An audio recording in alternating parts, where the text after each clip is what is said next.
کیا جن غیب کا علم رکھتے ہیں؟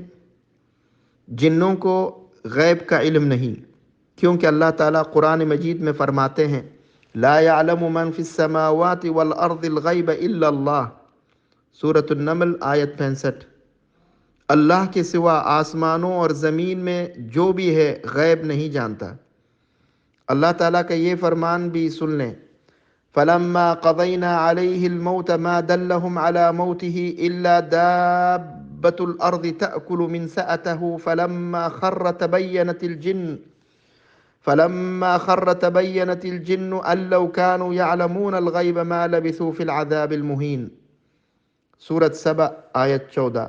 پھر جب ہم نے اس پر موت کا فیصلہ کیا تو انہیں اس کی موت کا پتہ نہیں دیا مگر زمین کے کیڑے یعنی دیمک نے جو اس کی لاٹھی کاتا رہا۔ پھر جب وہ گرا تو جنوں کی حقیقت کھل گئی کہ اگر وہ غیب جانتے ہوتے تو اس ذلیل کرنے والے عذاب میں نہ رہتے۔ جو علم غیب کا دعویٰ کرے وہ کافر ہے، اسی طرح علم غیب کا دعویٰ کرنے والے کی جو تصدیق کرے وہ بھی کافر ہے۔ اس کی دلیل اللہ تعالیٰ کا یہ فرمان ہے قُلْ لَا يَعْلَمُ مَنْ فِي السَّمَاوَاتِ وَالْأَرْضِ الْغَيْبَ إِلَّا اللَّهُ، کہہ دے کہ اللہ کے سوا آسمانوں اور زمین میں جو بھی ہے غیب نہیں جانتا۔ اللہ وحدہ لا شریک کے علاوہ زمین و آسمان کے غیب کو کوئی نہیں جان سکتا، اور جو بھی مستقبل کی خبروں کو جاننے کا دعویٰ کرے وہ نجومی ہے۔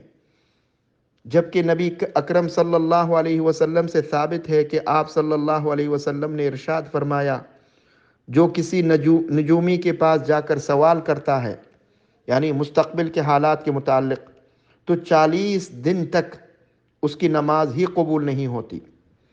اگر اس کو سچا بھی تسلیم کرے تو کافر ہو جائے گا، کیونکہ وہ اسے سچا جان کر اللہ تعالیٰ کے فرمان کو جھٹلا رہا ہے۔